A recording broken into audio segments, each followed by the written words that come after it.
Good morning, everybody. Happy Thursday. Great show coming your way today on GoJo and Golic. We have a lot to get into.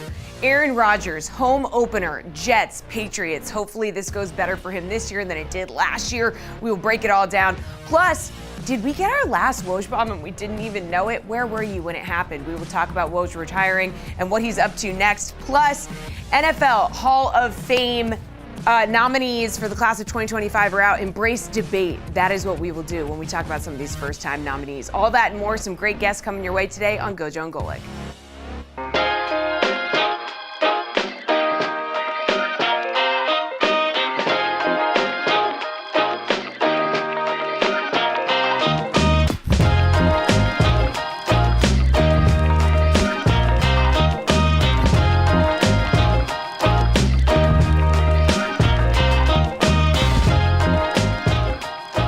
What's up, everybody? Welcome to GoJo and Golic. Mike Golic Jr., Mike Golic Sr., and Jesse Cofield. We got a great show for you guys. As always, download, subscribe, rate, and review us. Leave us a 5-star rating and check us out live Monday through Friday from 8 to 10 a.m. Eastern on the DraftKings Network. Some great guests, as Jesse mentioned. Terrika Foster-Brasby going to join us as the WNBA's regular season ends today. We'll get ready for some playoff action there and find out who is primed for a deep postseason run. ESPN MLB insider Buster Olney going to join us as we handicap the home stretch for Major League Baseball. Some record-breaking performances on deck and a couple of teams already punching their ticket to the postseason there as well. And yeah, the Woj news completely stunned me here. We'll have to pour one out. Wow. Woj going to pursue his passion. The St. Bonaventure connection at ESPN and specifically in the radio department, much more robust. So many people hear sports media and they think Syracuse and they think Northwestern and they think Missouri, but really St. Bonaventure making that whole place run and Woj dad decided to go home and be the GM of the Bonnies. How about that? I mean, he dropped the biggest Woj bomb of all about himself. I mean, we'll get into it, leaving the money on the table that he left in, and just, dude loves his school. Helped raise money for the NIL. I mean, and now he gets to go run things. He gets to be the GM. I mean, that's Woj, man. I mean, that's incredible. I mean, just the notion of GMs in college sports. We already had this when Alabama signed their GM very publicly to a lucrative deal, but now it's just sort of a common part of the game, which is amazing how fast that's taken root. So we'll pour one out for Woj and one of the most prolific sports media careers later on in just a bit. But Dad, we got Thursday Night Football coming up tonight, as Jesse mentioned. Aaron Rodgers and the Jets get set to play their third game in 11 days, and I think we're already at that point early, Dad, where Thursday Night Football and the quality starts to dip a bit. It's the one complaint we get from a lot of people over the course of a long season. You will hear plenty to help you preview this on the pregame power-up tonight at 6 p.m. Eastern here on DraftKings Network. But, Dad, you know this as well as I do. Thursday Night Football is usually about who is available as much as anything. And for a Jets team led by an old quarterback with 3 games in 11 days on one side, and a Patriots team that, based on the injury report we saw from the other day, looks like a MASH unit, this is really going to be a game of survive and advance. Yeah. So when the league first used to just have Thursday night games on Thanksgiving when I played, and you just had to deal with it one time, now every team basically is dealing with it. And that is the key. That because, at that point of the season, well, it's early now, but teams can only have 14 padded practices anyway, so it's not like they're hitting a lot during the week. But whenever you play on Thursday, it's no pads. It's all the mental game. Now, what helps here is it's a divisional game, so you know your opponent, you know the opponent's tendencies, you know the opponent's basically game plan, even though you have a new head coach in Gerard Mayo. So it's more of a mental study than it is a physical study. But it is about who's healthy, who's most healthy. Because 3 games in 11 days, they're the third team in the last 80 years that has done that. They played opening Monday night, then they played Sunday, now they play Thursday. So 11-game stretch. By the way, how about this for a stat? This is the first time since 1996, since Bill Belichick has not been on a sideline for either team in this game. 96, he left. In 95, he was fired as a Cleveland's head coach. 96, he went to New England for a year, and then he went to the Jets for a few years before he became the New England head coach. So 1996 was the last time Bill Belichick wasn't on either sideline for this game. And, oh, by the way, New England has won 8 straight on the road. And this one's on the road for New England. So they're looking for 9 straight. So a lot of little subplots. Yeah, a lot of subplots there. Bill Belichick like asbestos when it comes to this rivalry. You got to work really hard to get him out of the walls of this one, as he's now going to be covering this, I'm sure, for somebody. It was probably a bad analogy there. I don't know. I know that's like asbestos is our generation's thing, right? It's like lead was the generation for some before reason. Us. Ours is asbestos. Yeah. It's like in our lungs, probably. Yeah. Mm-hmm. Oh, yeah, no, it's all around us. Asbestos is part of my family. And asbestos also on the injury report for a lot of millennial homeowners here. And speaking of the injury report, Dad, let's look at that. Because you mentioned on one side, you've got the Jets with this historic leg of 3 games in 11 days. And on the other side, you've got a Patriots team that's won 8 straight on the road in this rivalry. But they're going to have to do it severely undermanned. So on the Jets side, we know they lost Jermaine Johnson last week, unfortunately, to an Achilles injury that's going to keep him out for the rest of the season. Their linebacker, C.J. Mosley, is questionable with a toe, and their safety, D.J. Reed, was also a limited participant yesterday with a knee that I believe he missed the game last week for after trying to test that out on game day. On the Patriots side, strap in for this one, y'all.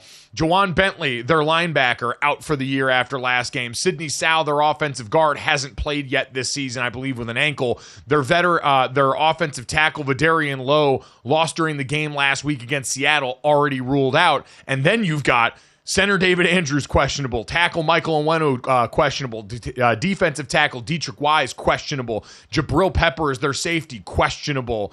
And Dad, let me just say this, David Andrews is the one I've got my eye on when the inactives come out later tonight, because if that guy is off the field, it is going to be a really bad time for this New England team. I get that on the other side for the Jets, Quinnen Williams has not popped yet in terms of pressures the way that he did in the 2023 season, but if you want to help instigate that, a good way to do it is to take the one offensive lineman that people knew and could count on your team off the field potentially. So there's a lot to look into in that with this Patriots team, especially one, Dad.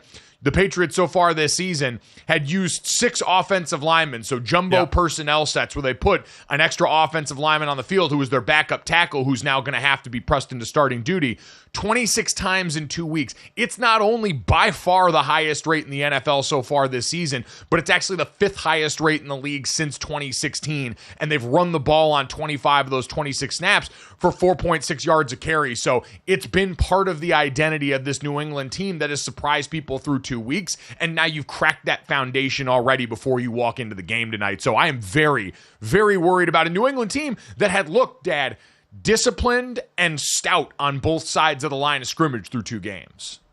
Well, I mean, one of the big things for New England is 2-game sample, but still no turnovers. They're playing clean games, which is something Bill Belichick, obviously every team doesn't want to turn the ball over, but Bill Belichick talked more about not losing the game than winning the game. And obviously with turnovers, you can lose the game. And I mean, the O-line thing is a real thing for New England because they live on the run with Ramondre Stevenson running the ball. And the fact that they just, in the first 2 games, they have 85 yards total air yards completions to the wide receivers. That's the lowest rate in 10 years in the first 2 games of receiving yards for wide receivers. So they don't go downfield with the ball. They keep it close to the line, and they want to run the ball. So, and with no O-lineman, or O-lineman hurt and the jumbo package that will be thinned out, their bread and butter is being tested early. So this is a big test. I mean, is Jacoby Brissett going to have to get it downfield? The Jets have scored 3 touchdowns in the first 2 games of the season, something they hadn't done in a while since 2004. Since 2004, they have scored. The last time they scored 3 touchdowns in the first 2 games in each of the first 2 games. So if they jump on New England doesn't have the ability to come back and trade score for score with you. They don't throw the ball downfield, and if they get forced to throw the ball downfield, things could end badly for them. They could at the same time in this game. It's not like the Jets offense has been overly explosive either through the first couple of weeks on the road. Now, part of that is you were going up against the 49ers in week 1. Last week, the Titans defense, that's certainly one of the offshoots of that Mike McDonald tree, looked pretty stout with Jeffrey Simmons up front harassing Aaron Rodgers and that 4-man pass rush that's so revered down there. New England does fall into that category, though, Dad, where the defense, I've said, is blue chip stock. Keon White has made a huge jump early this season, looking like he's going to be a huge factor up front for them on that defensive line. We know the secondary is always really stout. And so, Dad, for the Jets, Aaron Rodgers' home debut this season, obviously we know how last season was cut short. First 2 weeks on the road here. What have you made of his performance through 2 weeks? And do you think that we have an opportunity to see him against a banged-up New England squad take that next step to an offense that looks a little bit more explosive than the one that majors in checkdowns right now? Oh, you're talking about Aaron Rodgers? Yeah. Oh, I'm sorry. I was looking up something. I'm sorry. You were listening to me. It's okay. Well, I mean, just it's a day that ends in Y. He checks down the second most in the league that he checks down 18% of the time. So one thing we still aren't seeing from Aaron Rodgers is the escapability. He was Patrick Mahomes before Patrick Mahomes. Now, Mahomes provides a little bit more magic when he kind of gets on the run. But that's what Aaron used to do. Aaron used to create so many things on the run. Now, he does have a quick release, and he's accurate with the ball, but he's getting rid of it quickly. He's he's checking down. He's not escaping. He's not, I was going to say, is he fully back? Is he 100% from the Achilles? Yeah, but he's 40. And how much is the mobility taking a hit where he isn't creating outside the pocket? It's basically staying in the pocket, shuffling around, and either checking down or getting rid of the ball. And he does, like I said, have a quick release because and it's in combination with the offensive line, the pressure rate is just 25% for the Jets offensive line, but that's also part of the quick release of Rodgers as well. Yeah, I was going to say that number certainly benefits from that, and that certainly could be part of it, Dad. Like, these things are always interrelated, and we talk about sack percentage versus pressure percentage. The difference between the two is usually on the quarterback and their ability to either, like you said, buy time or get the ball out quickly. Tua Tagovailoa had this conversation before the season where he gave us the soundbite that said, I get the ball out fast, so we're going to be fine with whoever we've got up front. With Rodgers, it's kind of a similar situation where part of this could be, hey, one, a bit of uncertainty, but two, let's take care of them in the early going while they gel. I tell you, two guys to watch for that New England defense is Kyle Duggars and Jabril Peppers. They're safeties. They'll play at linebacker depth. They'll play on the line. They look like they're coming. Sometimes they are. Sometimes they're not, to try and confuse the offensive line, and they end up getting free rushes. And now, again, Aaron can get rid of the ball, but is it a throwaway situation? And so I think the safeties are the key for that New England defense. And for the offense, look for Breece Hall. Now, they've added Braylon Allen into the running attack and into the backfield. I was just going to say, they have a heck of a 1-2 punch in Braylon Allen. But Breece Hall, look for him to be split out, either wide like a wide receiver or in the slot, and try and create matchup issues like Christian McCaffrey that they can't do in San Francisco with CMC out. Breece Hall can do that. Breece Hall can be that mismatch. So I see him being split out, or at least start split out to try and read coverage, get an idea what coverage is and come back in, or stay out, as I said, wide or in the slot and be a mismatch for the defense. Yeah, Breece Hall, who we saw catch that go ball on the perimeter that we heard him and Aaron Rodgers talking about post-game, they identified there. Breece Hall, by the way, leads the Jets in receptions with 12 on the season, 2 ahead of Garrett Wilson, and he's the only one that's gotten in the end zone, albeit, his yards per reception, 7.6, Garrett Wilson just under 12. So a difference in target depth, certainly, that's indicative of the position. But yeah, Dad, that's kind of been Breece Hall's lot in life. Braylon Allen's gotten a lot more of the run, especially the back half of last week as they started to set a little bit more of a physical tone, or tried to with that group up front. He does present a true thunder and lightning in that backfield for those guys. So the offense for the Jets, I think continuity, oddly enough, more in their favor going into this matchup, something we questioned for them coming into this season. Whereas on the other side for New England, Jabril Peppers, one of the guys questionable going into this game, one of the integral parts of a defense that's already down. You could argue their best player in Christian Barmore on the defensive front for the reasons that we know with him dealing with health issues there. They had all the changes before the season, and that group going up against the Jets offense that all of a sudden now 3 games in has a bunch of time under task together, has all those guys on the field together. And Aaron Rodgers, kind of like Kirk Cousins, like we talked about Kirk not looking like himself much more, hurt a bit later in the season than Aaron Rodgers was, so the recovery time certainly different. But for Aaron Rodgers, you do wonder if as he goes along and gets more comfortable, kind of like we saw game 1 to game 2 for Kirk Cousins, if that starts to show up a little bit more in the playmaking ability for him. Yeah, I'm interested to see if Aaron gets any of the mobility back and starts moving and starts creating on the run offensively. Surprisingly enough, we sit there and talk about the Jets having 3 touchdowns in each of the first 2 games. New England, the lack of receiver yards, 85 receiver yards in the first 2 games. The Patriots have 69 more total yards than the Jets in the first 2 games. They had 290 yards in their season opening win over the Bengals and 310 offensive yards in their overtime loss to Seattle. So they actually have more yards than the Jets. Now, again, a lot of that on the ground. They are a smash mouth football team, and obviously to the tight end as well, Hunter Henry, getting the receptions because it's not the receivers. But that's kind of an interesting stat when you look at these 2 offenses. Yeah, no, I saw Mina Kimes tweeting about this the other day, and it's been true. A lot of the early season run of the NFL games so far has been teams that have invested. The Saints and the surprise they've been to this season, the perfect example where, hey, we're all focusing on the Rashid Shaheed stuff deep down the field and all that. Like, the offensive line, they just decided we're going to run a bunch of inside zone stuff. We're going to get heavy double teams, and we're going to walk these defenses that aren't prepared to stop it off the ball. Now, again, Panthers, the Cowboys with noted run issues here, but you keep looking down schedules around the league, Dad, and there aren't a lot of teams that you feel super comfortable with right now as down in, down out run stuffers if teams are going to get this big and physical up front. Yeah, they're running 57, almost 58% of the time. That's the 5th highest rate. And Jacoby Brissett on the other side isn't taking a lot of downfield shots, just averaging over 5 yards per pass attempt. So their game plan is pretty simple, and it's just basically stop us.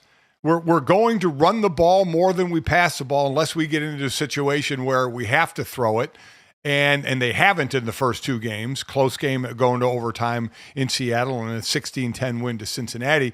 They haven't had to get in a shootout, and they're not going to do well in a shootout, so they have to keep the score down, and that's what the defense is for. So you're going to get a load of running, a big running attack. So it's going to be a good test for the Jets defensive line and front 7.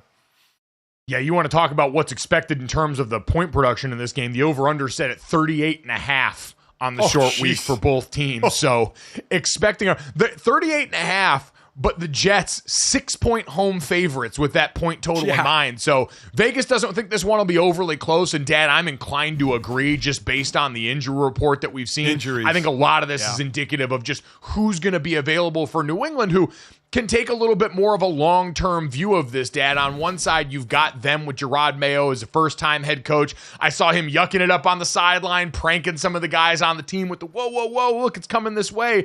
And the other side, you've got Rob Saleh, who I think need only look as far as the other side of MetLife to see his counterpart in Brian Daboll and the anxiety that's taken over that job as things have heated up under his seat quick to understand how important getting this win is for him this week. Coming up next, the Woj bomb to end all Woj bombs on GoJo and Golic.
They're just outbidding themselves. Welcome back to GoJo and Golic. Jesse Cofield, Mike Golic Jr., and Mike Golic Sr. Guys, a staple in the sports insider game has decided to call it quits. Legendary ESPN insider Adrian Wojnarowski announced via Twitter he's retiring from ESPN and media. He's going to become the GM of the men's basketball program at St. Bonaventure. We got our last Woj bomb, guys, and we didn't even know it. God, it's so sad. We didn't even know. Shams somewhere celebrating his #1 status right now, punch in the air, having a great time.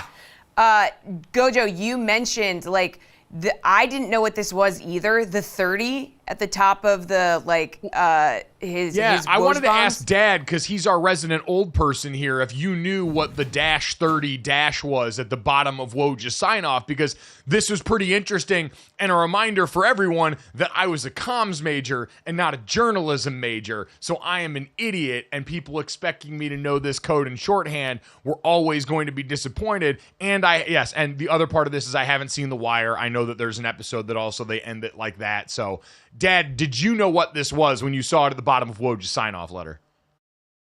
You seriously asking me that question? I'm going to say Seriously? I also still don't know what it is. Yes. So. No, I don't either. I don't know what it is. You made it seem like we were being idiots, so GoJo, what is it? Yeah. So I looked this up yesterday, and I had a couple of my reporter friends fill me in on this as well. But the -30 at the bottom was apparently like journalistic shorthand when you'd file a report, especially back in the day to a newspaper. Apparently it was a signal for when the end of your document was, because Kevin Van Valkenburg told me you used to have your article literally cut off in the paper if you didn't put that end note there. And it was a throwback to old, literally telegraph code from back in the day, where the code 30 was for no more -the end. So it was literally the telegraph code from, I think it was 96 code for the end. So, and again, there was a well-known episode of The Wire, a show that I haven't seen, that also included that. So there you go. If I didn't know it, I figure there's some people out there that also didn't know it, clearly in present company included. Yeah, did not know that. I've seen The Wire, but I don't remember seeing that. I don't remember it at all, and I'm certainly not a journalist, so I'm not going to know what -30 means. But it obviously goes back to the beginnings of Woj, whose first paragraph of his sign-off is, "I grew up a son of a factory worker 2 miles from ESPN's campus and only ever dreamed of making a living as a sports writer. 37 years ago, the Hartford Courant gave me my first byline, and I never stopped chasing the thrill of it all." So right there in Hartford, 20 minutes from ESPN, where he got his first byline, and maybe I'm sure did his first -30 that none of us knew what was going on. I didn't remember. I knew, but I've forgotten. He'd only been at ESPN for 7 years. He had been at Yahoo before that, but it seemed like he had been at ESPN forever, because he's the greatest insider of all time. I mean, in any sport, he is the greatest insider of all time. And I felt like he was working at ESPN forever, and it had been 7 years. And by the way, he left 3 years and $21 million on the table to go back. And I guarantee you, he ain't making $7 million at St. Bonnie's. But as I've talked about, and Mike, me and your mother were talking about this, every person has a different reason, right? Some it's geography, some it's family, some it's money, some it's the love for your school. And for Woj, a 1991 graduate of St. Bonaventure, I mean, he has helped fundraise for NIL there, and now he gets to go back and basically GM and run the basketball program. And he gets to live a normal life. Like, every piece I've ever seen about insiders and newsbreakers and the way that they have to live sounds miserable. It's a nonstop 24-hour grind. I mean, there was that piece that came out about Shams a while back where it said he doesn't even drive. He Ubers everywhere so that he doesn't miss anything potentially.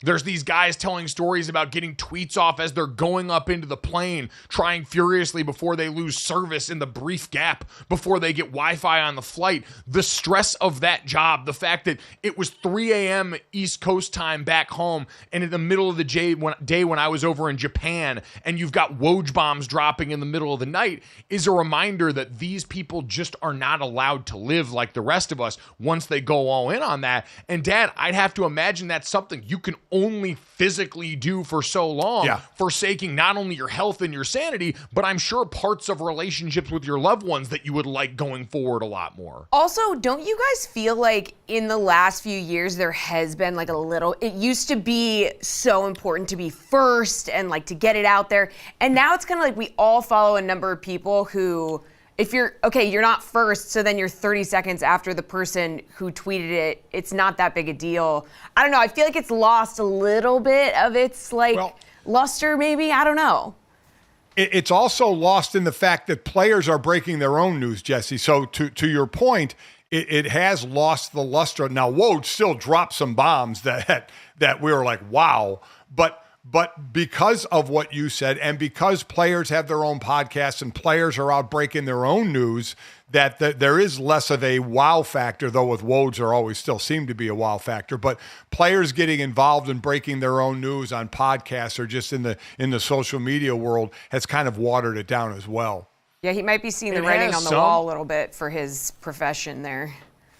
I still think, though, that people as connected as Woj, because that's the other part of this, is like, this is a network of connections they build up over such a long time, and the relationships with different people that allows this to happen, that I think is more important now than ever in a day and age online where any jackass account can buy a blue check, and we've got as many people trying to peddle misinformation and gotcha people when it comes to a lot of this stuff, that having the legitimate news breakers that you knew when Woj says it, when Shefty says it, when Jeff Passan says it, when any of these guys come out, you know and can verify that as news. Now we lose one of those tentpoles, and there's still others. We've already seen the articles about who's going to go about becoming the next Woj at ESPN and who will be their big newsbreaker on that front. But I do think in this day and age, that stuff, while again, the race to be first, Jesse, you're right, maybe a little bit overstated, people who are plugged in enough to have verifiable information before it gets out to the public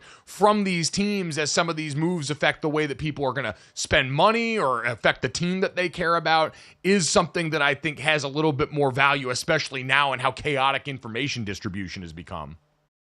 And Mike, I think you're right at the grind that he's on. I mean, he's number one. I mean, so now what comes along with being number one is the pride and the want to stay at number one. So it's like we've in other aspects of life, people can be number one and rest on their laurels. Woj wasn't ever like that. Woj didn't want to rest on his laurels. He wanted to stay number one, and he would have an attitude about it.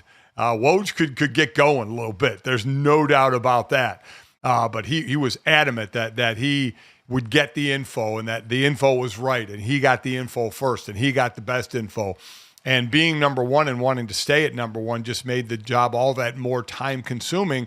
And you're right, he's got such a there was just something else that he desired, that he just, and it was his alma mater. He just has such a love for St. Bonaventure, and maybe it was more that, it was less that there was the insider job was too time consuming, or more that it was too time consuming. He wanted to move on. He's 55 years old. He's been, as you mentioned, 37 years ago, got his first byline at the Hartford Courant. He's been doing this a while. So now he really gets to, and I know he loved doing it, but now he gets to do something else that he really, really loves. Pour one out for the best rivalry in sports, Woj versus Shams on the timeline now. You have to wonder who's going to step up and fill the void. Preparation meets opportunity, and somebody out there has got to get it done. Did Woj really think it was a rivalry, though? Hey, man, listen, like on the timeline, there were plenty of days where it got testy enough both ways, where I think for all of us, that's one of those things, like whatever they think is fine. It's our perception on the outside, and watching those guys war on the timeline over NBA news. My favorite's always when the insiders would randomly break into like political news and break something. Like, didn't Shams break something related or try to break something related to Biden when he dropped out of the campaign election cycle? Oh my God. Yeah, well. Did he? That's something I wouldn't be taking to heart.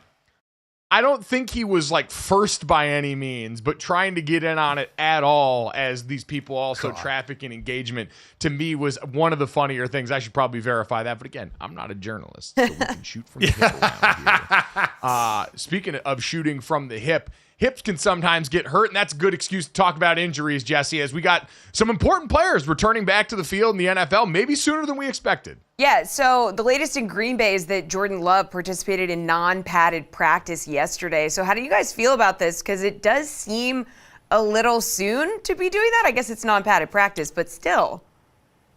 Well, again, non-padded practice. You don't know how much he's running out there. I don't think there's any way he's playing at Tennessee. I think he misses at least this game, maybe another game, but they didn't put him on IR for a reason. You go on IR, you have to miss the next 4 games. So they don't think or they believe the injury is progressing enough where he won't miss the next 4 games.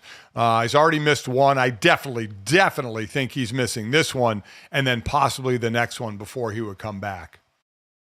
Yeah, I would completely agree. So Tennessee on the road this week, home against the Minnesota Vikings, where if I had a player coming back off injury, probably not the beast that I would like to feed him to. And then you get the Los Angeles Rams on the road the week after that in the first week of October. So again, Dad, you don't have to play the schedule game with everything. And if he were healthy and ready to go, he's going to want to be out there no matter what, because against those teams, he also gives them the best chance to win. The coaching job that Matt LaFleur did was admirable this last week with Malik Willis at quarterback. And by the way, shout out to Malik Willis. Got asked about going back and playing the Tennessee Titans, that organization there, if he wanted to beat them any less, and came out and said no. He's like, I'm pretty sure I got paid the entire time I was there, and they did right by me. It just didn't work out. So a reminder, 1, that there are no good days or bad days, just paydays. And number 2, him high-roading that, Dad, I thought a testament to, again, just how much belief it seems like this Green Bay Packers team has instilled him with in a very short time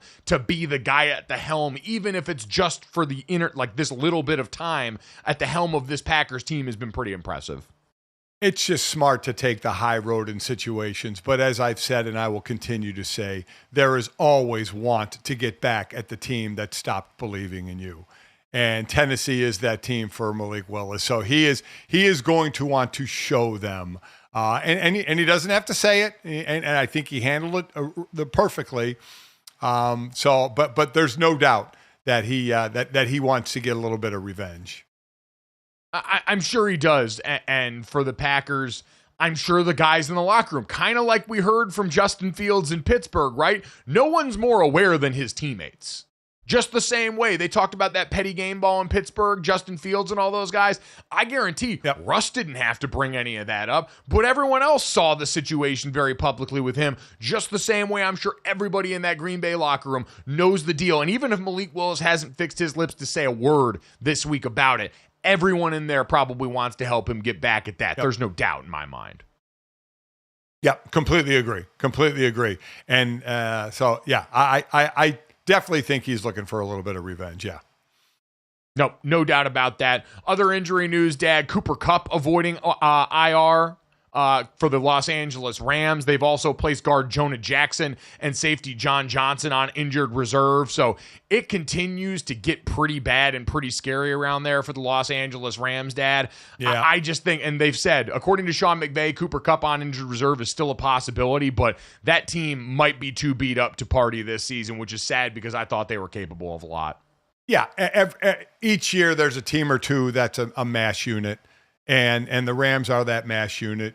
You have Justin Herbert again misses practice in that walking boot after game plantar fasciitis. So that's another painful injury where I think their balanced attack does help them. The fact that they run the ball and don't put everything on his shoulder right now. So even early on, it doesn't matter early, late. It's all about injuries. But you'd rather have him early and heal up for your run late.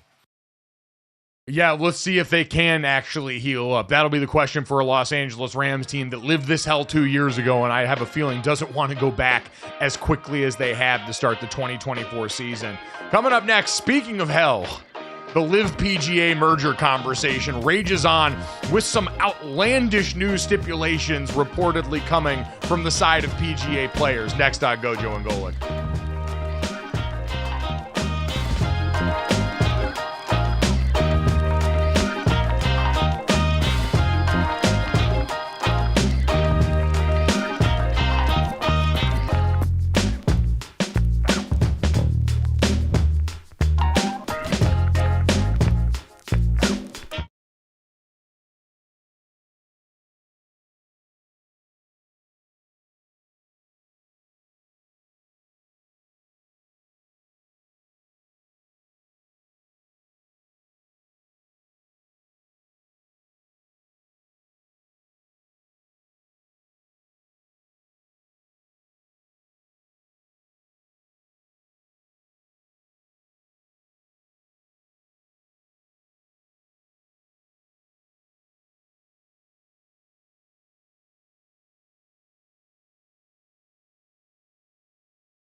Welcome back to GoJo and Golic. So talks between the Saudi Public Investment Fund and the PGA Tour allegedly inched closer to a deal during talks last week in New York. So hopefully we could see a resolution to this long-running issue between the Tour, between LIV Golf. But the news did come with a massive caveat. So according to a Bloomberg report, you guys, some PGA Tour players want Jon Rahm and other golfers who made these massive deals with LIV to pay back that money in order for this union to go through, as we all let out a little giggle, because that has got to be one of the craziest, and it's a non-starter, right? Like, there's absolutely no way these guys are going to pay back the money.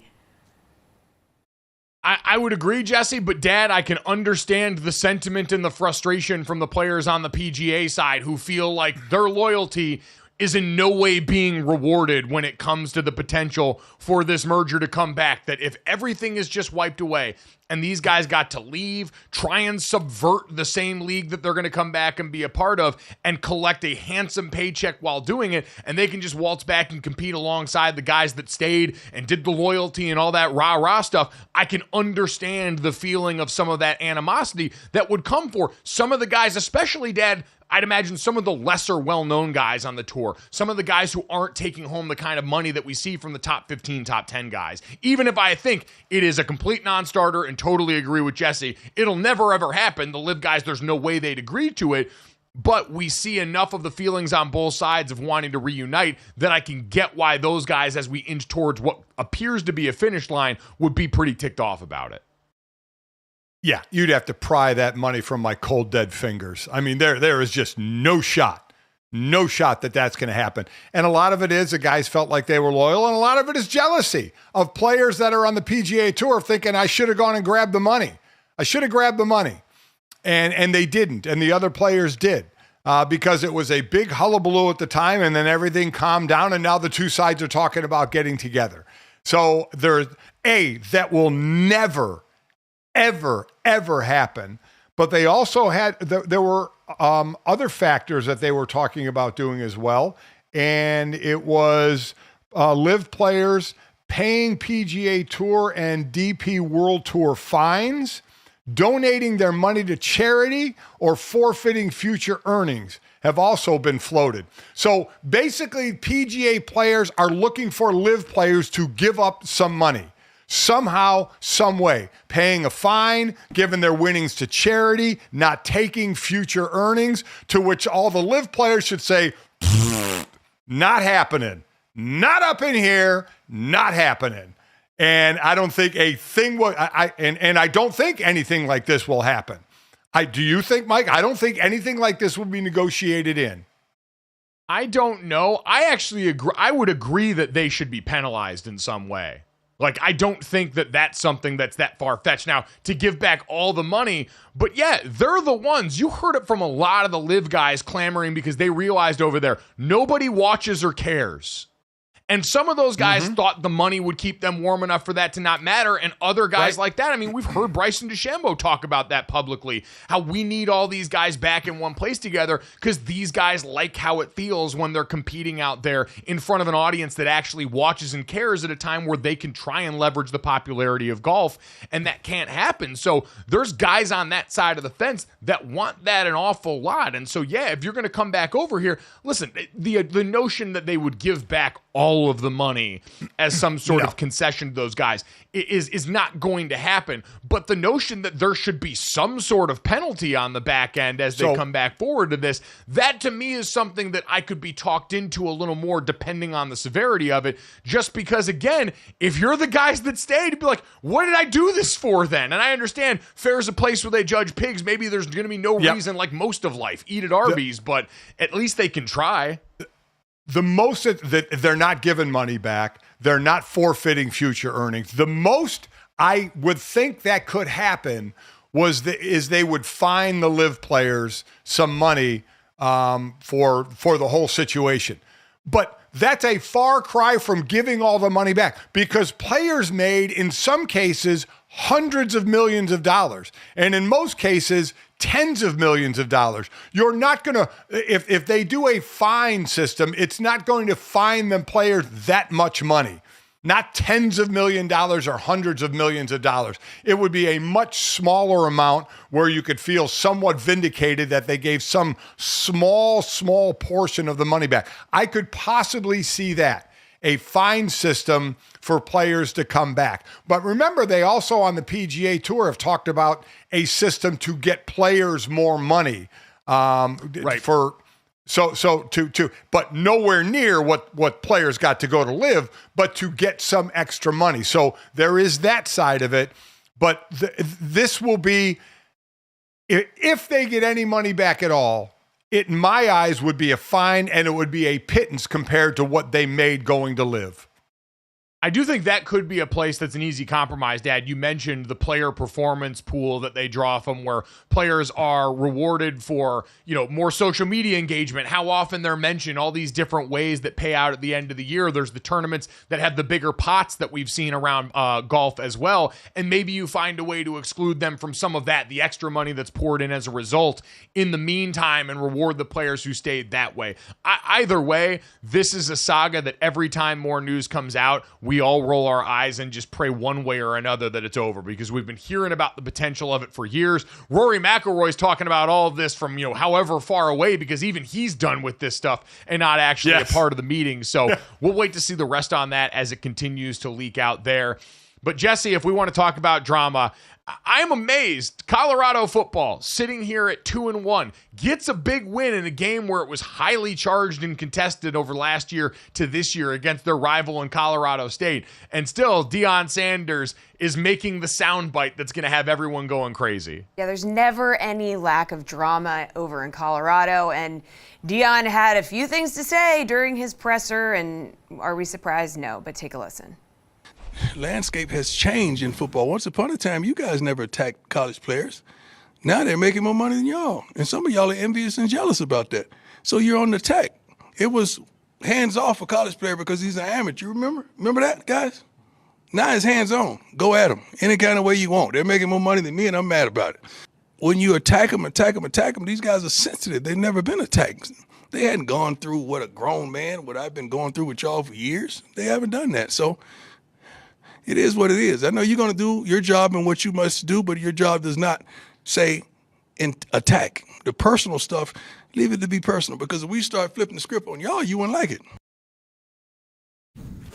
Okay, so that was kind of something he went on a tangent with, because that question didn't necessarily beget that answer in terms of the line of questioning. So, Dad, what did you make of Deion's assessment of the current college landscape and the media? Well, he wanted to get it out, and it's about his kid. Right, because I haven't heard of other players getting attacked. I don't listen to every presser or read every article or every interview that the media does as far as seeing attacks on players. But his son gets attacked, and his son, quite honestly, brings it on himself. Right? I mean, with his bravado and with the way he acts. He does bring that someone when he wouldn't shake the Colorado State quarterback's hand after the game, though the Colorado State quarterback, certainly they had some things to say. Now, I'm with you. I was going to say, Buddy might have earned that one with his mouth before the game a bit. I'm with you. There was definitely some play on the Colorado State side, no doubt about it. But who's easier to go after? The Colorado State quarterback, that name that nobody is going to remember, or Shedeur Sanders? I mean, for visibly not shaking the hand and saying something to the quarterback. Times have changed, right? Players are making money. And I do agree with Deion that there are probably some reporters out there that are jealous of that don't think players should be making money. Now, does that mean it should be open season on players? We talk about that, especially, Mike, when social media, when a kicker misses a ball or a quarterback throws an interception, or a wide receiver drops a ball, they get death threats, and just how ridiculous that is on social media. But I haven't seen or heard a lot of players being attacked other than Shedeur, and again, in this case, the Colorado State quarterback started the situation, but we know who the bigger target is, and it's Shedeur Sanders in today's media. Yeah, I thought a lot about this yesterday, because the reaction to Deion comments and anything Colorado tends to be really strong right away, and my first reaction was just kind of a deep sigh that we're doing this again. But then I think more about it, and you're right.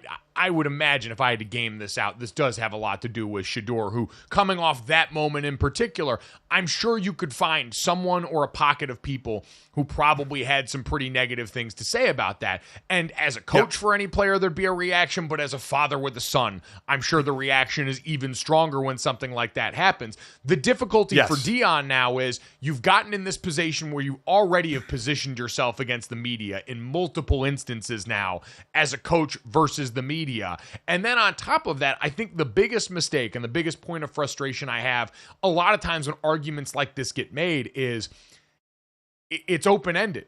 It's a y'all. He makes it a y'all conversation, paints with a broad brush without citing specific instances of this. We don't know how representative the sample size is of all of you guys in the media are jealous, or he said some of you guys in the media are jealous. It's like, all right, unless you're going to paint and actually tell us, hey, here, you got to cite something making this argument. Again, when you've positioned yourself the way that Deion has in this case, as it's kind of been us against the media and any perceived slight. We saw it earlier with a reporter locally from an affiliate and an outlet that had someone somewhere on the national level write something negative. He was punished for that. We've seen Deion will let one voice influence an entire opinion about a group.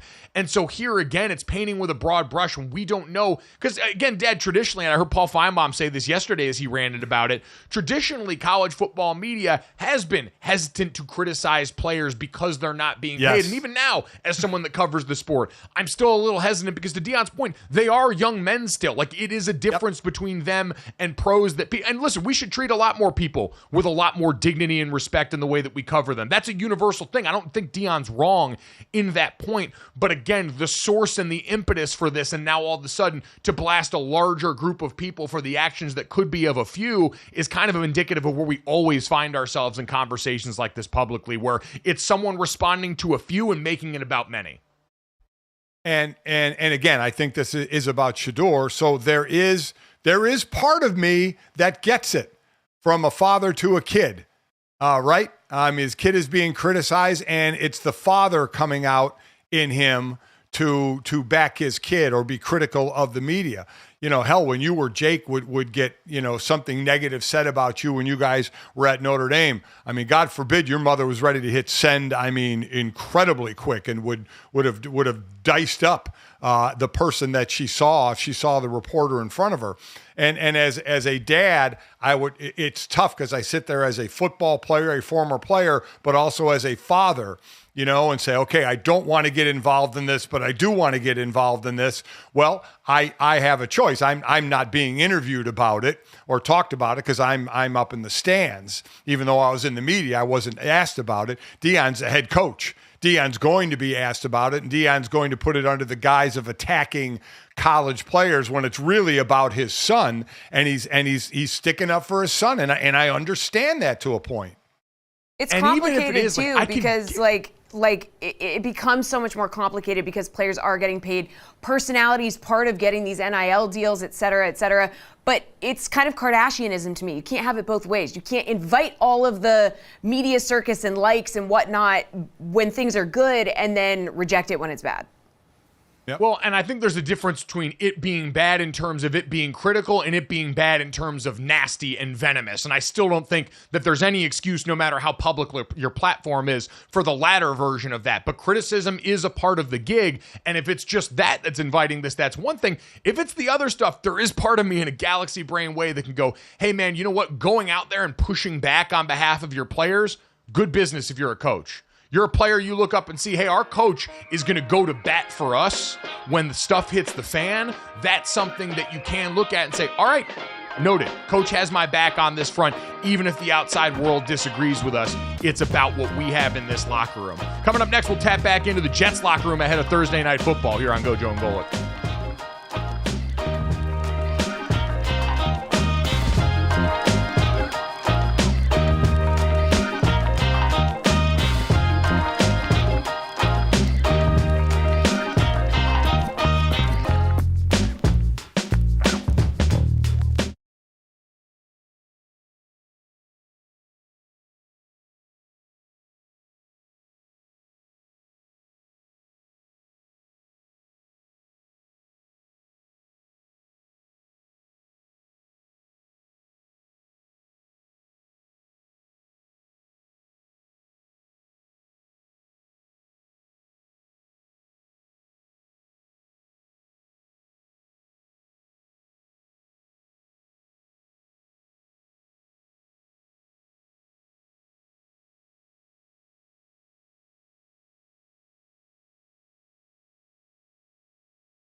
All right, before we get to the newly nominated Hall of Fame class in the next hour, let's get to Better Yet, presented by Larceny Wheated Bourbon. Lock in a win and seize tonight. Bardstown, Kentucky, 46% alcohol by volume. Think wisely, drink wisely as we look ahead to Better Yet and look at Thursday night football. Aaron Rodgers and the Jets hosting the New England Patriots in the division. And you look, the Jets 6-point favorites, the over-under at 38.5 in this game. I like the Jets. I would probably lean money line, thinking this game's going to be a bit of a rock fight. But if you made me pick a side, Jets -6 against a New England roster that is so depleted by injury on a short week. And if you're looking for a prop, Aaron Rodgers, over-under 1.5 passing touchdowns, juiced to +120, plus money on Aaron Rodgers throwing 2 touchdowns. Not bad if you can get it.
Number 2 here on GoJo and Golic. Mike Golic Jr., Mike Golic Sr., and Jesse Cofield. Good run coming up. We're about 20 minutes. Terrika, Foster-Brasby going to join us to break down the WNBA as we head into playoff mode for them.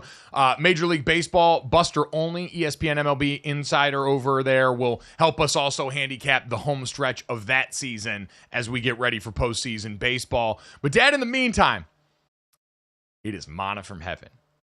Part of my upbringing now, my early run here in sports talk radio and sports media has been defined by a few things. Obviously, the top of that list has been the LeBron-Jordan debate, no doubt. But somewhere buried further down there in July sports talk radio, the Eli Manning Hall of Fame case. And now we finally have the rubber meeting the road as Eli Manning headlines the class of first-time Hall of Fame nominees for the 2025 class.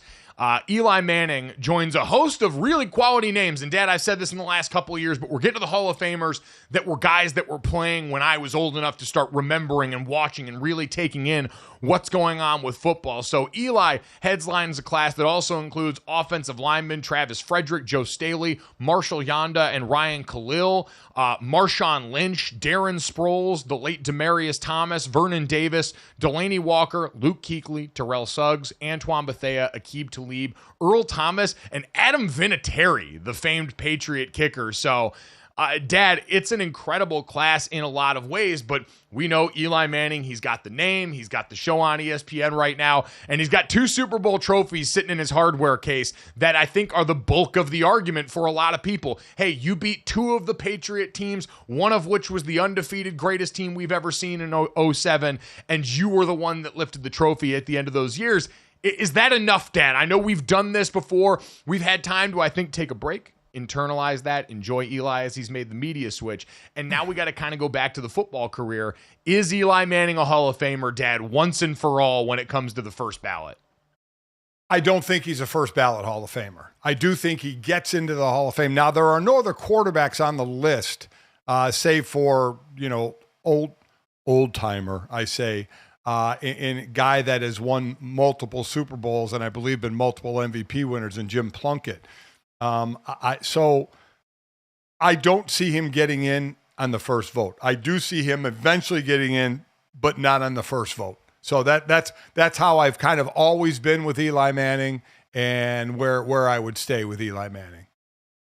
Yeah, Eli Manning, a 4-time Pro Bowler, was never an All-Pro during his run in the NFL because we know the era he came up with and the other quarterbacks, including his brother, that were in the league at that time. And so there were statistical seasons where it was a bit of a rough go for him at times. I remember the year where the proliferation of pick sixes followed Eli around like a plague. And so those things are going to get stuck in there. But Dad, he is someone that is tremendously well-liked, played in the biggest media market in the sport, has all of these other ancillary factors that while we know they're not supposed to be taken into account in the Hall of Fame, part of it is also, hey, like these are voters. These are human beings that are going to be humans and internalize some of how they felt about Eli Manning, who's been a very likable figure around the sport for a long time. Yep, he has. Listen, and these are human beings that are voting. So there is a part of likability that goes to it. And Eli has always been a likable player. And again, an extremely good player. So that goes into the pot. But I just think when you and I guess I'm sitting there talking out of both sides of my mouth because my thought is if you're a Hall of Famer, you're a Hall of Famer. But we do get into first ballot, second ballot, how long you're on the ballot. If you're a Hall of Famer, you should be in the Hall of Fame. So I guess I'm kind of being hypocritical there. I do think he is a Hall of Famer. So if he were to get in on the first ballot, I wouldn't be like, oh my God, he didn't deserve to be in on the first ballot, because I do believe eventually he gets into the Hall of Fame. It is one of those things, though, Dad, where I do think being a first ballot Hall of Famer, even though each position has their own log jam, and there are some spots like wide receiver where it can take some guys a little bit longer to get in. Marshall Yanda's a great example of that right now, where you look at some of the great guards throughout history, and even guys like Steve Hutchinson, who went in a while back, who were the consensus names, the easy ones to pick out during my lifetime of the best guards around the league. They're guys getting in on their third, sometimes fourth tries. And so you can look at those positions and understand, like, I think, outliers there, like, I do think Zach Martin's going to have a real chance to be a first ballot Hall of Famer coming off of his career, just because he's been such an outlier in terms of the easy accomplishments, things for people to latch onto, the stats that are hard to come by for people at that position. But in general, there's a pecking order to this stuff. But I do think overall still, Dad, having first ballot attached to your name, people talk about the hall within the hall sometimes. There are still players even amongst that group of all-time greats and those busts in Canton that do feel a little different than a lot of their peers. And so I do think that distinction holds some weight. I do agree. I do agree that, and I've always said it as well. There are levels in the Hall of Fame. There are different rooms in the Hall of Fame for the greatest of all time, because we started talking about that with Aaron Donald. And does he go in the room with Deacon Jones, with Reggie White, with Lawrence Taylor? And yes, he does, go kind of in that separate room. So we look for first timers first-timers on the ballot being first-timers and making it. I do think there will be a couple. I think Marshall Yanda should be. I definitely think he should be. I think the one that should be for sure is Terrell Suggs. Terrell Suggs is, and again, it's the modern list because sacks weren't kept until 1982, right? Which is just ridiculous, But he is 8th all time in sacks that were kept from 1982. All 7 in front of him are Hall of Famers, and even some behind him, like Richard Dent, John Randall, and others behind him, Dwight Freeney behind him, are Hall of Famers. Terrell Suggs played 17 years, 7 of those years, double-digit sacks with Baltimore. He is, I think he is without question a first-ballot Hall of Famer. I think, too, without question, guys. Now, the one question will be about the length for another is Terrell Suggs is Luke Kuechly. Luke Kuechly, dude. I mean, put him in. I completely agree with you on this one. What he did in such a short amount of time deserves to be rewarded with this. What is the baseline case for most people in the Hall of Fame is at some point in your career, could people point to you and say you were the best at your position, the best at what you were doing? And there was a stretch there where you absolutely could do that with Luke. 8 years, right? All pro 5 times, 7 Pro Bowls, Defensive Rookie of the Year. Over his 8-year career, Kuechly led all linebackers in tackles, takeaways, interceptions, and passes defense. He was literally the best linebacker in the league for a number of years. And I know it's kind of the Terrell Davis story of playing a short time, a Gale Sayers of playing a short time because of injury. But man, the proof's right there. The proof's right there of what he did on the field. And 8 years is still a good enough sample size to me where you were a dominant player and one of the smartest players of all time. I think Terrell Suggs and Luke Kuechly, and that's going to be the thing on Luke. That's going to be the only question on Luke for the voters did he play long enough? And to me, he did. To me, the guaranteed lock first-timers are Terrell Suggs and Luke Kuechly. I find me a player that played with, against, or around the time that Luke Kuechly played that would have an issue with him being a first ballot Hall of Famer. We see plenty of the highlights now, the NFL film stuff, other players talking about Luke from the neck up. I've told the stories of playing against him in college when he was at BC and I was at Notre Dame. Listening to him call out our plays from across the line, and then watching him go to the NFL. We're listening in college, you're running these spread offenses that can be pretty easy if you're a player with a high football IQ to diagnose and read. But you get to the NFL, this is big-time ball, and he's doing the same thing. And Thomas Davis, who spent years by his side in that linebacker room in Carolina, is going, how do you know all of this? He's a guy that combined that neck-up brilliance with all of the physical ability. He was really, Dad, like the Andrew Luck counterpart where he got the sneaky athlete moniker because we know, but in actuality was an elite athlete at the position despite also being insanely gifted in terms of the IQ. So I'm with you. I think that there's no doubt, even with the brevity of the career that we know was cut short. We talked about this the other day with Tua. Like until we've seen what we've seen with Tua recently, he was among the scariest instances of on-field concussions for me watching as someone watching a player where we remember that shot. He takes a glancing blow. He's going off in the cart. There's tears coming down his eyes. And he just looked so out of sorts and so afraid with what was happening to him there that it broke your heart for the player. And you're glad he's in a position now where he appears to be doing well. But I'm with you, Dad. Those guys should absolutely be locks. Marshall Yanda, I do think the bit of the logjam at guard is going to affect him. Jari Evans is a guy who's been eligible for a couple years, the former Saints offensive guard, that I think is probably due to get in this time around, and deservedly so. Ja was an incredible player, an absolute mountain of a man, and an incredible offensive lineman. And then there's some of the other fun cases in here, Dad, that I think are going to be really interesting. Like, What do you do with Adam Vinatieri? He is the NFL's leader in points and made field goals over 24 years with the Patriots and Colts. We know he has some of the most clutch performances in the postseason all time, really iconic moments that I do think help him out a ton. Like, postseason success is not the be-all, end-all, but we've talked about it with Eli Manning. Terrell Suggs obviously helped the Ravens cap off that great defense and win a championship with those guys, and Adam Vinatieri being as visible a part of some of that early Patriot success as he was has to stick in the mind of voters too. I agree, and he leads the NFL in all of what points, field goals made. Now, people will say he compiled that over 24 years, but he still did it. You know, he still has those records, and he was big in postseason winning. And I flat out don't think there's enough special teamers in the Hall of Fame.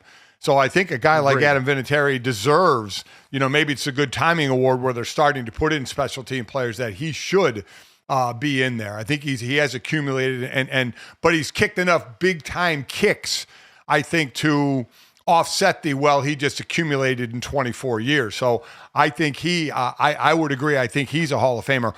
I look at a guy like Earl Thomas, a tough safety from Seattle, 10 years. I think 3-time first team All-Pro, 2-time second team All-Pro, 7-time Pro Bowler. He was a tough safety.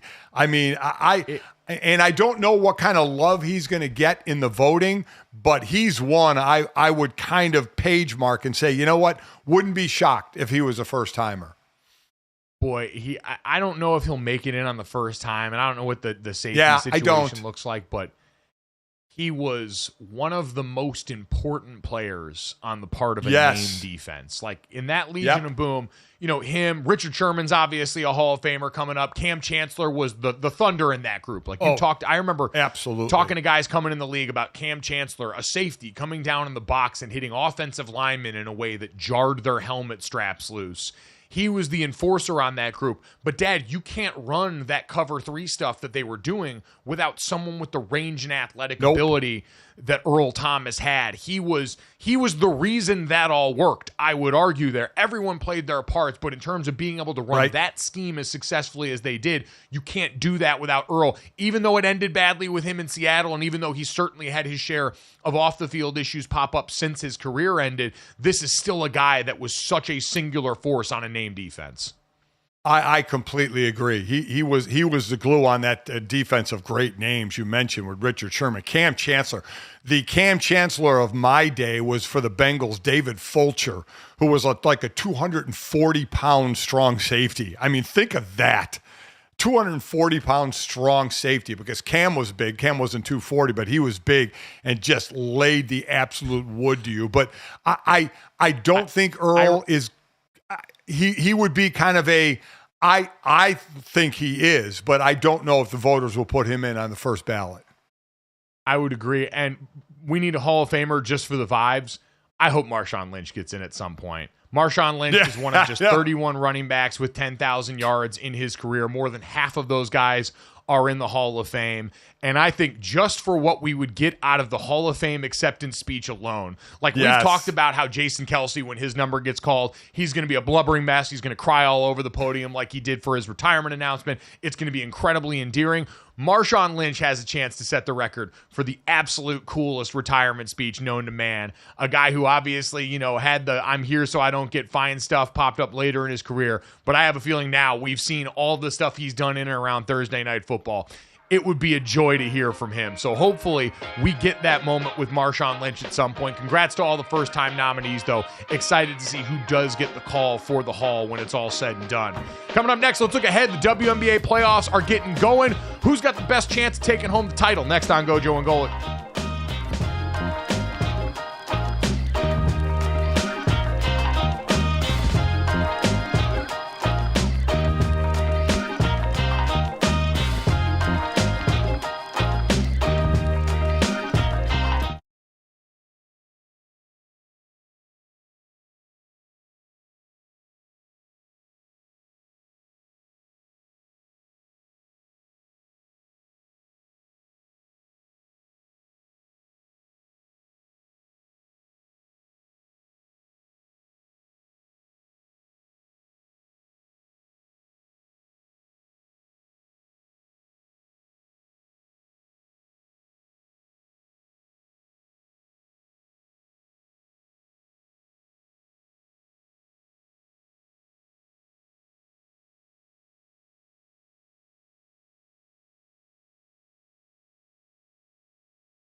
Welcome back to GoJo and Golic, and I guess this qualifies as kind of a big one tomorrow. Very special Friday guest coming up for us on the show.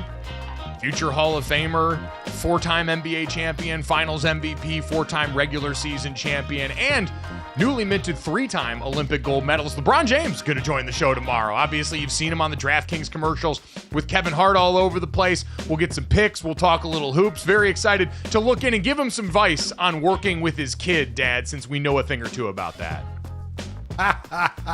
Yeah, that's what he needs, advice from us. So though I have been working with you longer than he's been working with his son, so we do have the experience there.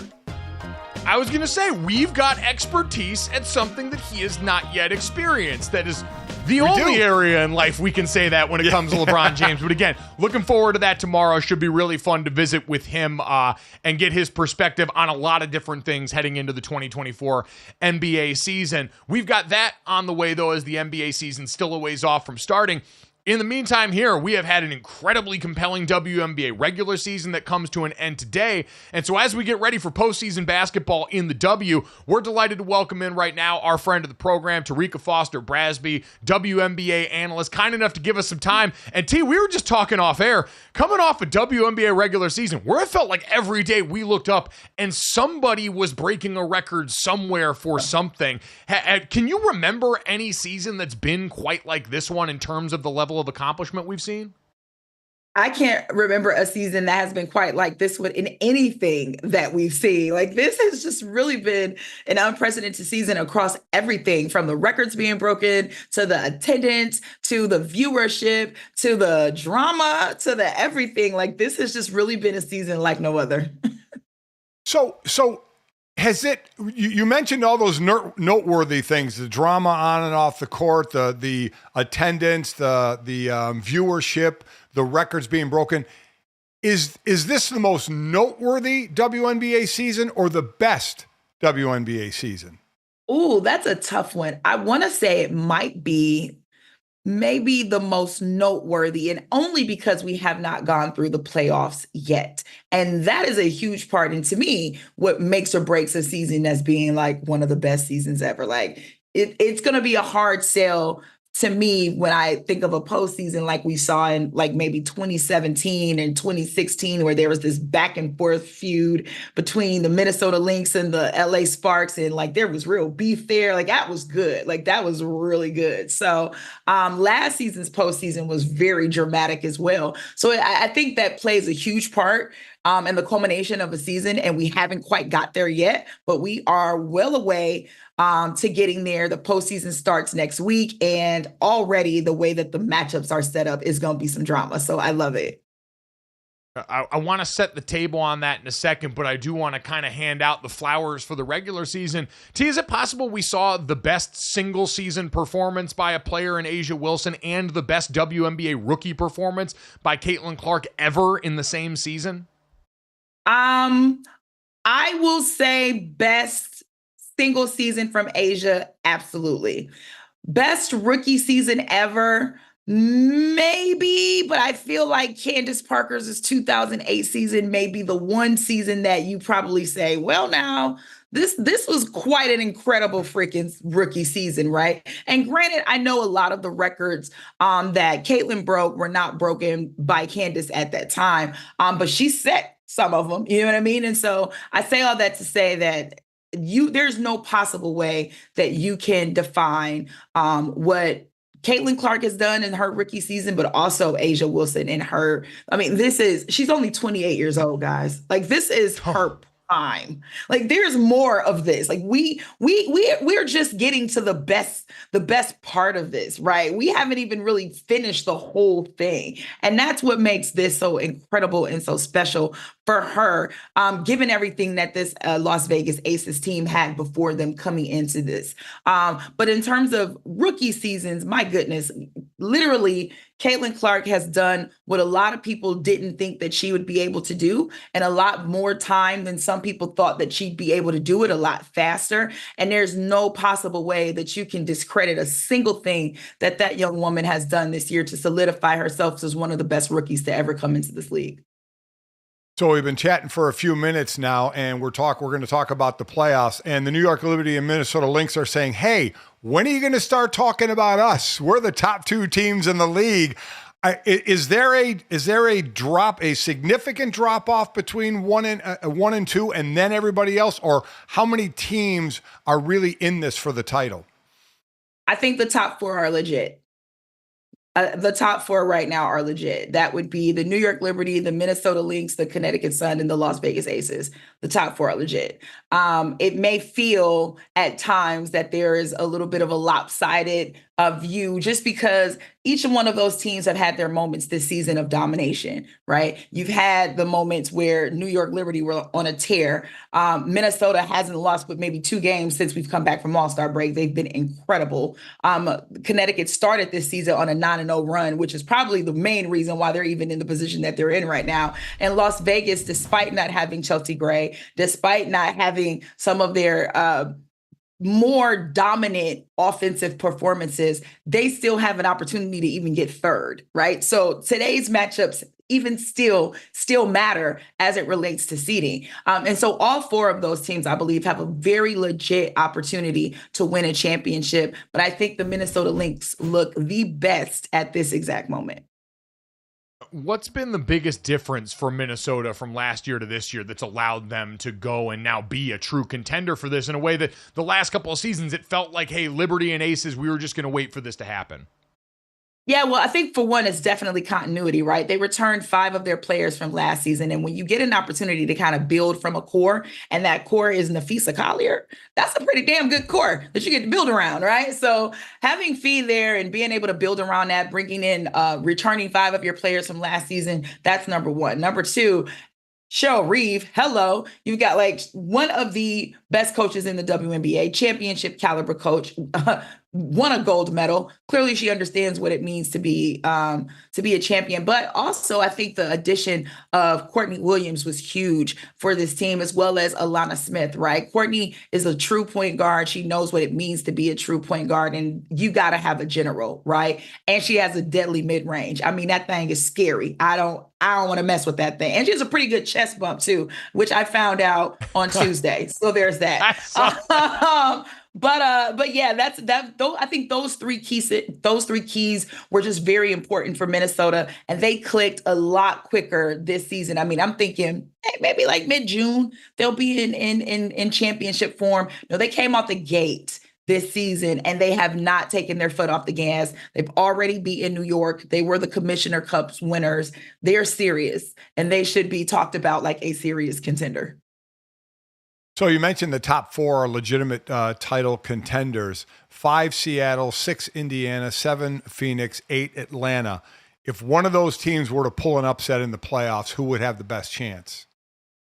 Indiana, most likely. Indiana, definitely. They're playing incredibly well. They've had a couple of offensive lapses, but for the most part, they've played incredibly well. They figured out how to play with each other, which is the biggest thing that you can do going into the playoffs. You've got to know your personnel. You've got to know how to play off of each other, and you've got to be hot at the right time, right? It's not always about who has the best record going into the postseason, as you guys know. It is literally who's playing the right way and the hottest at the right time, and Indiana definitely is. The other thing that makes them scary is that it doesn't matter where in the world you go, Indiana fans are showing up. So home court advantage, what is that when you're playing Indiana? Every court feels like home court when you're playing Indiana. They will pack out an arena. And that's a scary thought if you're the Connecticut Sun, because that's who you're likely going to be facing if you remain in this 3 spot is Indiana in Mohegan Sun. And they are going to show up as they've done twice this season already. It was so many Indiana fans in there, guys, that at some point I didn't know where I was. I kept thinking I have to watch this on the court to know what's going on, because the crowd is not giving me any kind of indication of who's winning or who's not. So home court advantage will not be that much of an advantage depending on where they are, because their fan base travels so well. Do you think, and Caitlin Clark certainly has played incredible this year and got the Olympic break. Do you think Indiana would be where they are if she had not gotten a break, if she was for some reason was on the Olympic team and didn't get that rest? do you think they'd be where they are? That's a very great question. I do think that break helped her, right? And so it's possible that she still would have been able to figure it out, but it certainly didn't hurt, right? It gave her a chance to take some time off, gave her a chance to get more accustomed to the playbook, gave her a chance to get more gelled and accustomed with her teammates, which were incredibly important. And on top of that, I think the way that she has figured out that I don't have to be the primary scorer for real, like I had to be in college, has allowed her teammates, specifically Kelsey Mitchell, to just thrive. Like, we've known Kelsey Mitchell has been a beast for years, but she is in a situation that she's never been in before. She's been with that franchise for 7 years. She's never been to the playoffs. She's got an opportunity to go now. She's scored 20 plus points in every game since the Olympic break. Like, she's really shown. And so when we talk about how incredible Caitlin Clark has been since the Olympic break, we definitely got to throw in that her partner in crime, Kelsey Mitchell, has really allowed her to be more of a passer, so Kelsey can be more of a shooter. And it has truly made this Indiana team dangerous. I also got to give a shout out to Lexi Hull. Christy Sides has figured out that she does not deserve to be at the end of the bench. Instead, she deserves to be on the court with the rest of the starters. And that has also really changed the way this team's defending. She's their best primary defender, and she's made it so difficult for the opposing teams to really get those outside shots off. It just gives this whole team a lift. And you've got to love what you're seeing from them right now. It's been an incredible run from them, no doubt, in the home stretch of this season. Like you said, seeing all these parts come together for a team that does have as much attention on and as many fans following them around. Certainly been incredible there. I want to circle all the way back, though. We talked a lot about A'ja Wilson in the year that she's had. I think for a lot of people, seeing the now back-to-back defending WNBA champions sitting there at the 4 seed might be a little bit jarring if maybe people had popped away for a little bit. Was this as simple as once Chelsea Gray got back into the lineup, this team started to look more like themselves? And does that mean that they're incredibly dangerous, maybe the most dangerous team lurking in the postseason? Yeah, I don't think you have I don't think that anybody with any common sense would count out this Las Vegas Aces team. I mean, they're back-to-back champions for a reason. And in any sport, no matter what it is hard to three-peat. It is hard to three-peat. And that is precisely why nobody has done it since the Houston Comets in the WNBA, because it's not easy. So Chelsea Gray being there and not being there, while yes, it definitely made a difference for that team, not only offensively, but just the rhythm of how that team, she knows the team, she reads the team well, she knows how to get her teammates involved in the plays. But just more importantly, these are experienced players, and they truly understand what it means to be at championship level. And yeah, every team I think goes through their phase of injuries, which they did at the beginning of the season. But I also think that Olympic break is what helped them. I also believe that they understand that they need certain players at certain times to be incredibly important at the right moment. And for me, that player has been Jackie Young, right? She hasn't necessarily been the most exciting offensive player in this second half of the season like we had been used to seeing her play. However, Sydney Colson has been incredible when she's got opportunities to start. And Kelsey Plum has really shown up big in moments where they've needed her. So what am I saying? I'm saying balance, having depth, having balance. When you have players who can do that for you, when you have players who can come off the bench for you, you have players who you can share the wealth with, and it doesn't have to always be on A'ja, that's when you start to see this team be dangerous. And that's what we were starting to see towards the last couple of weeks of this season. Speaking of balance, as we thank you, T, for all of your time, your information, it is crucial heading into this weekend. We are so appreciative. We got to show off the balance. You mentioned the chest bump with you and Courtney Williams.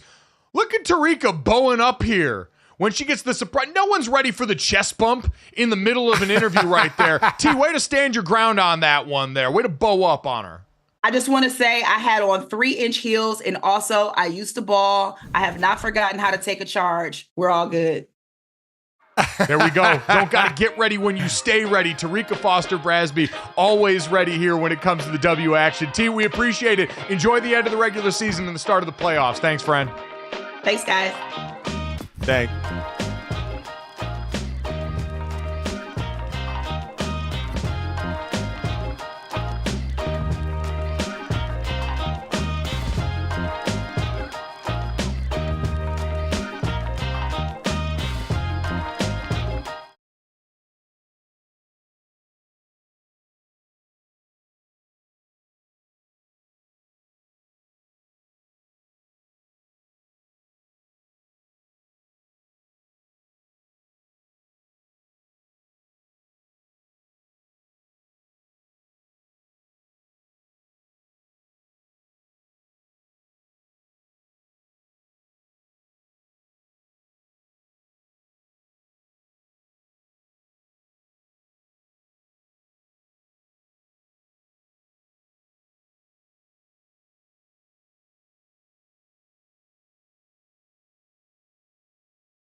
Welcome back to GoJo and Golic. Thanks to Terrika Foster-Brasby, one of our former teammates at ESPN, doing a great job covering the W now all over the map as we head into the postseason there.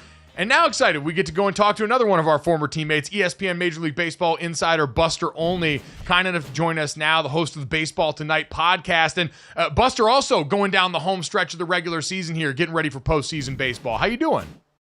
I'm doing great. It's great to see you guys. Great to see you, man. Really is.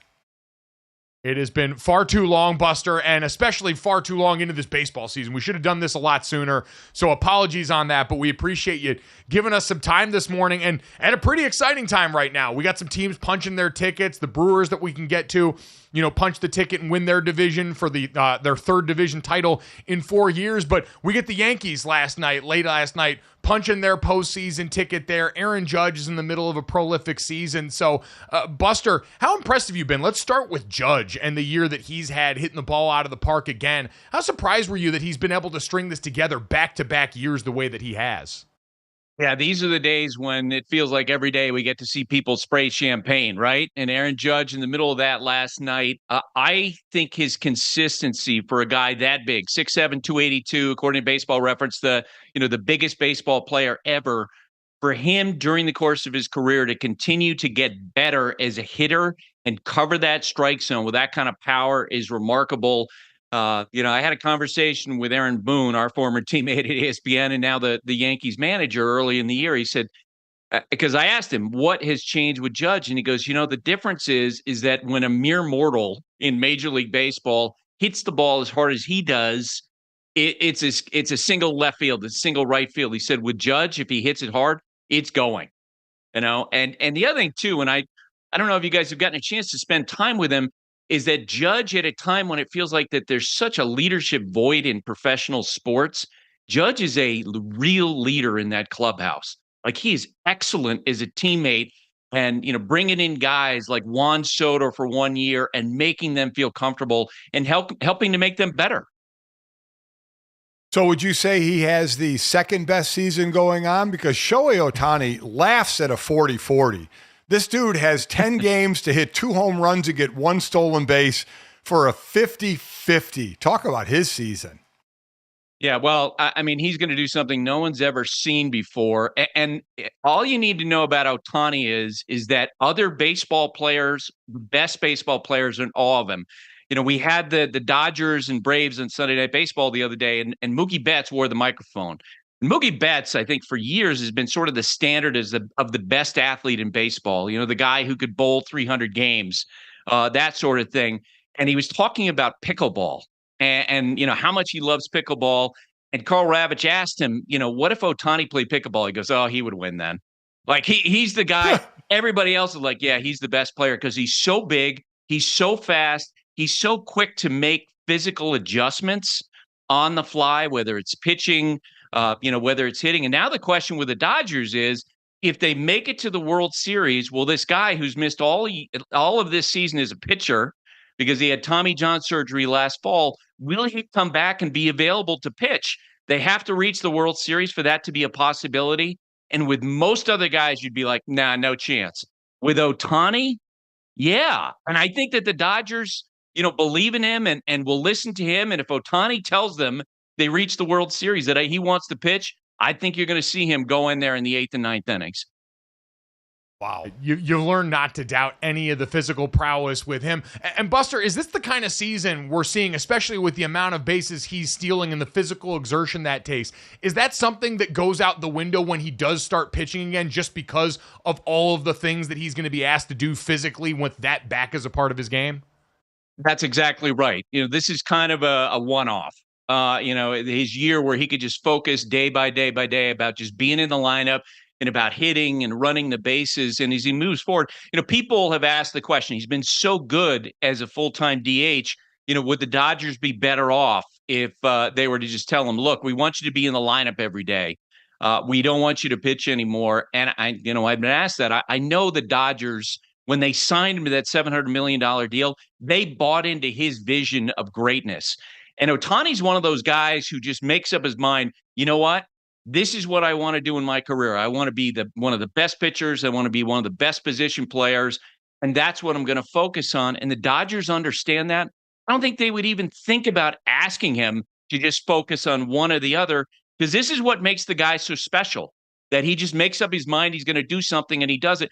You know, when they played in Yankee Stadium last year, he went to his then Angels manager, Phil Nevin, who had been a coach with the Yankees, and said, hey, where is it that Judge and Stanton hit their home runs? And he never takes batting practice outside, but he did that day because he wanted to try to hit the ball where they did. And, of course, he went beyond where those two guys were hitting, two monsters were hitting home runs. Wow. It's just amazing. Let's go to teams. As Mike mentioned, Milwaukee clinched the NL Central. How do you see their chances, though, against the two teams with the two best records in baseball, the Phillies and the Dodgers, of Milwaukee actually representing the National League? Yeah.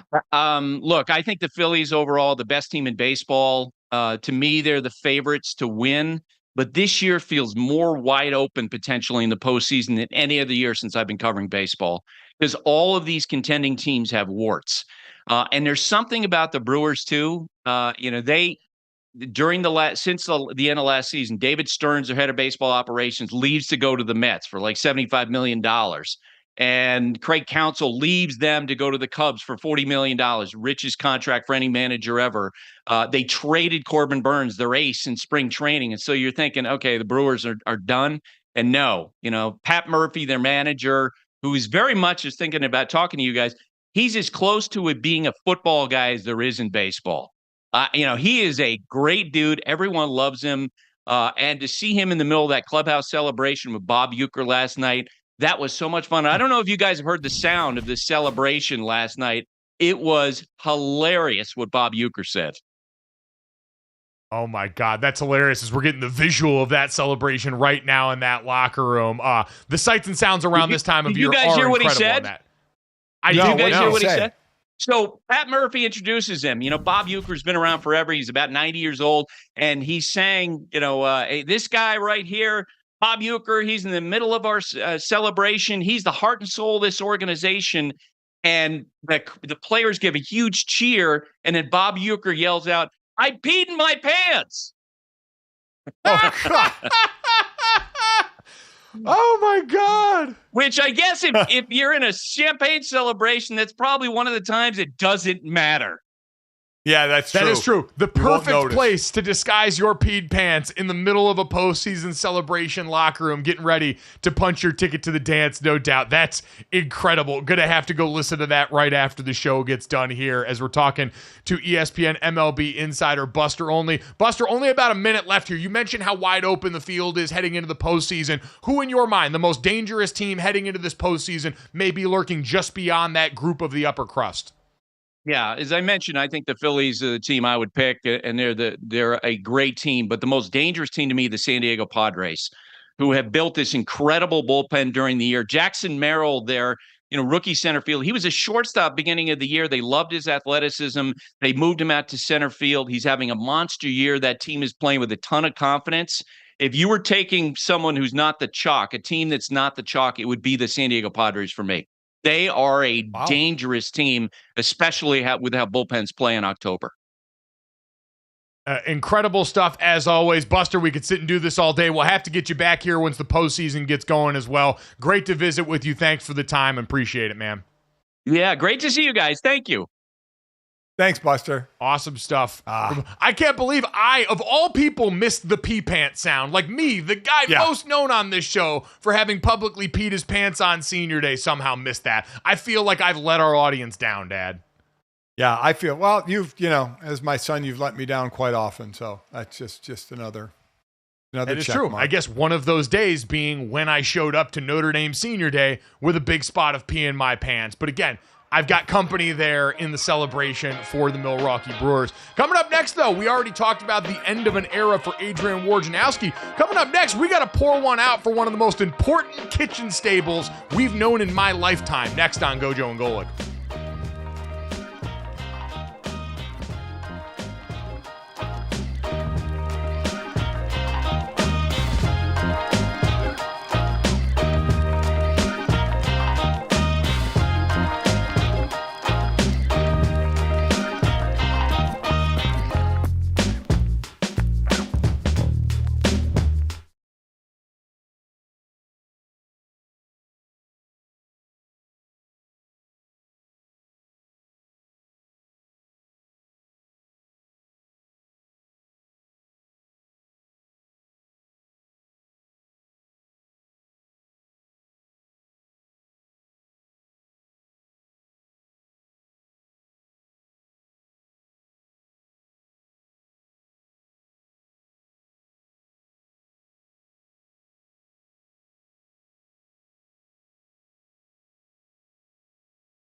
All right, time to finish off the show the way we always do. This, that, and the third. 3 quick ones to send you into the rest of the day. As always, make sure you download, subscribe, rate, and review the show. Leave us a 5-star rating and check us out live Monday through Friday from 8 to 10 a.m. Eastern on the DraftKings Network. Our YouTube channel, Samsung TV Plus, Roku, Xumo Play, Vizio Watch Free Plus, Google TV, Sling Free TV Stream, and the DraftKingsNetwork.com. If you miss us or any of our great guests while you're watching live, our thanks to Terrika Foster-Brasby, who covers the WNBA, and ESPN MLB insider Buster Olney for joining us today. You can check out those wherever you get our podcast or right here on YouTube as soon as we get done. As we mentioned also, tomorrow, Friday, we will be joined by 4-time NBA champion LeBron James as we cap off the week in style with him. But Dad, speaking of style, this segment, This, That, and the Third is brought to you by our friends at Knockaround. Head to knockaround.com and use code GoJo Golic, that's GOJO Golic, to pick up your new go-to pair of polarized shades.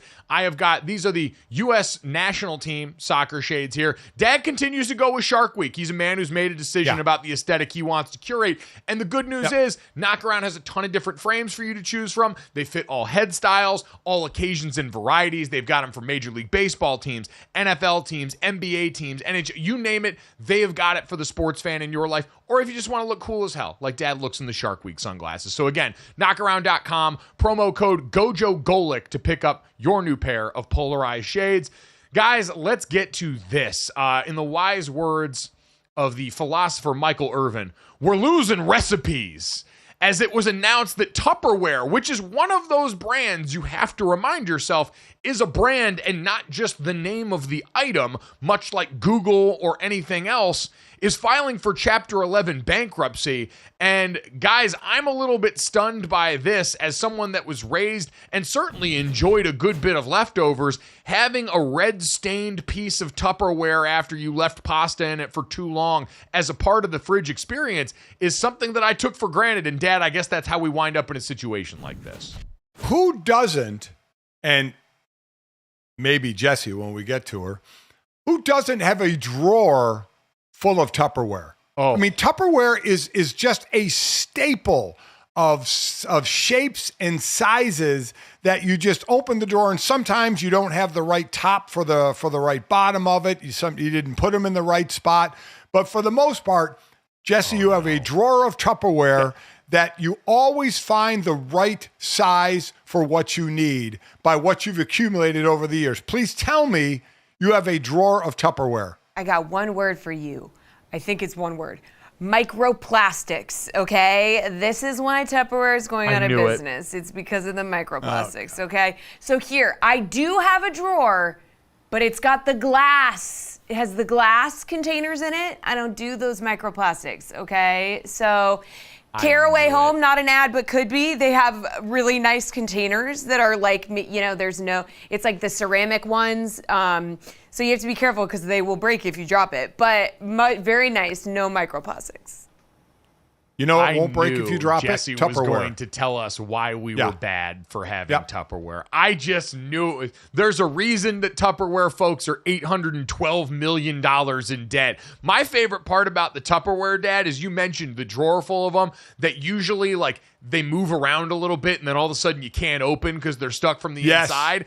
It's the at-home Tetris of finding the best way to stack all of the different kinds of Tupperware you have so that they fit in wherever you're trying to store them. And multiple uses, like before the show today. Hank, our going to be 14-year-old pug, has some sore feet. I grabbed a Tupperware container. I put some Epsom salt in it, some hot water, and I soaked his front tootsies in Tupperware. I use the Tupperware for it. So the Tupperware has so many great uses. And one was to soak Hank's feet. Well, make sure you wash that before putting it back. Oh, jeez. Just want to, just hope. You know what? With Dad, that's actually a worthwhile comment I at times, know. considering this is a man whose idea of doing dishes when my mom was out of town was just putting the plates down so that the dogs could lick them. I remember before that he pushed story. them into the dishwasher. I remember that story, which is so- why I'm saying it needs soap, Senior. You can't just run hot water under that and then put it back. You have to put soap in it. I don't know. I disagree. I've been doing it for years, and we've been fine. We've all survived off of it just fine. Now, my wife doesn't know that she's eaten off dog clean plates cleaned by the dog. However, but She does now. we've all survived. Yeah. You know what? Let's save my dad from himself there, because I could feel him getting a little bit off kilter. And Jesse, that's probably because new moon just dropped, and it's affecting everything that we do. Yeah, Mercury is in Gatorade, and we have a second moon. Okay, so apparently this temporary new moon is going to be in action from September 29th until November 25th. So it's called PT5. They think it's an asteroid, but they've dubbed it a mini moon. It's going to be looping around Earth, got pulled into the gravitational orbit here. So if you feel weird from September 29th to November 25th, you can blame it on the mini moon. Also, reading the story makes me realize we just know nothing about space. Like, what do you mean we're getting a little moon? What? Space is explodes my head. Yeah. Absolutely explodes my head. But this mini moon is 10 meters wide.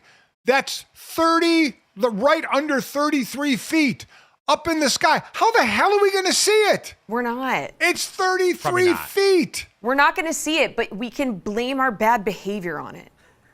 Yes, Dad, that's the whole point of anything having to do with the movement of planets and stars. It's so that I can excuse any bad decisions I make, any of the attitude changes I experience, as just, hey, listen, we know the moon affects the tides. My body's 70% water? So is it that far-fetched to believe that these astral objects can affect all the water inside me and make me a little wonky? No, and I can make you believe it because there's enough pseudoscience and literature associated with it for me to back it up. Yeah. By the way, I really think we've missed an opportunity. Has no one joked and called it the baby moon? Well, a mini... yeah, you're right. I feel like just because the idea Twitter, of a baby moon that so many parents take when they're pregnant, that little last vacation before we pop out the baby, we got a baby moon on our hands here. But mini moon and is considering also... what we're going through with the baby pygmy hippo and Mudang right now, yeah. I figured mini stuff is all the rage at this point. But mini moon is also a thing in itself. So the mini moon is when you take a honeymoon right after your wedding that's not the main honeymoon. It's like an appetizer honeymoon. The appetizer. What? Honeymoon. Yeah, so it's Jesse, like... where was your mini moon? I didn't go on a mini moon. I went straight on my honeymoon. I didn't have a mini moon. But some people who they already took off time from work maybe for their wedding. They're not going to take their big 10-day trip or whatever for their honeymoon. They'll do a little mini moon where you go to if you're in New England, I don't know, maybe you go to Florida or maybe you go to Nantucket or something. And then you save maybe your big international honeymoon for a year from now or whatever. It's just another excuse to go on a vacation, but it's very accepted these days. And we love that. So shout out to Mini Moons. Shout out to Mudang, because we haven't talked about her, the most famous pygmy hippopotamus in the entire planet, and the queen of all things good. Jesse, let's get to the third here with some news for our very Philadelphia-centric staff around here at the show. Yeah, New Jersey has lost. So the mayor of Philly, Cheryl Parker, announced a $1.3 billion agreement to keep the 76ers in Philly. They have plans for a new arena. So the team was considering a move when its lease ran out at the Wells Fargo Center. That would be following the 2030-2031 season. And so there was speculation that they might move to New Jersey after there was a proposal submitted. But New Jersey, you've lost again, just in general, and the 76ers will be staying in Philly. Yeah, Dad, as with most things, this comes down to the dollars that you can make. The 76ers had been renting their arena from Comcast Spectre. They want to own it. They want to be able to make all the money from concerts and events outside of just the basketball game. So round and round the wheels of capitalism spin. Just mention another place you possibly might move to and watch the deal get done. That's how our economy works.